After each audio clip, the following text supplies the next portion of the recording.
Shreyasi from the brand ethnicity studio. আজকে আপনাদের কাছে একটা ভিডিও ফিডব্যাক নিয়ে এসেছি। যাদের কথা বলতে এসেছি তাদেরকে আমিও আপনাদের মতো অনলাইন প্ল্যাটফর্মে খুঁজে পেয়েছিলাম। আমার কোনো প্র্যাকটিক্যালি রেফারেন্স ছিল না।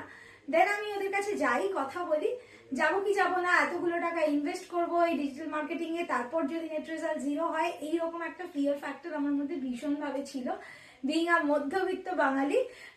তারপর ভাবলাম যে ঠিক আছে, একবার করে দেখি, যদি বার্ন হয় তো কি করা যাবে। এবং সত্যি কথা বলবো যে ফার্স্ট পুরো মান্থটা ওই বার্নিং এর ভয়ে মানে রীতিমতো মানে বুক দুক বুক বুক বুক করতো, ভীষণ টেনশনে কেটেছে, খুব একটা কিছু হচ্ছিল না। তারপর একদিন আস্তে আস্তে বুকিং আসা শুরু করলো, গ্রোথ হতে শুরু করলো, এবং জাস্ট থার্ড মান্থ রিনিউয়াল হবে ওদের সাথে আমার। So it's just a matter of 2 months or a few days. আজকে যতটুকু আমার বিজনেসের গ্রোথ, যে বুকিংস আসছে, যেভাবে আমি যেটুকু এগোতে পেরেছি, এটুকু বলতে পারি যে আগে 1 পিস 2 পিসে মাল বিক্রি করতাম, এখন সেট সেটে মাল বিক্রি করি। এইটুকু আমার ওদের থেকে পাওনা। কালেকশন আগেও ভালো ছিল, এখনো ভালো আছে, কিন্তু ওদের হাত ধরে যে কালেকশনটা পৌঁছে গেছে সেই স্ট্র্যাটেজিটা টেকনিক্যালি ওরা ভালো জানে, খুব ভালো কাজ করে ওরা।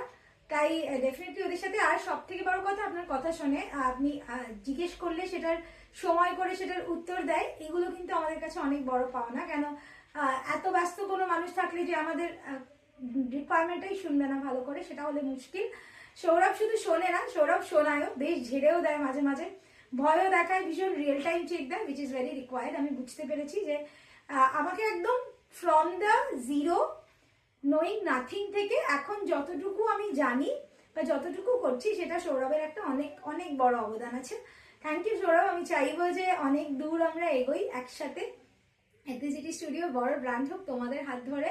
অ্যান্ড ডেফিনেটলি তোমরা যারা প্রথমবার দেখছো, ভয় পাচ্ছ, তাদেরকে বলবো ভয় পেও না, রিস্ক নিলে ঠকবে না। নকশাটেক সলিউশন ডেফিনেটলি রেকমেন্ডেড।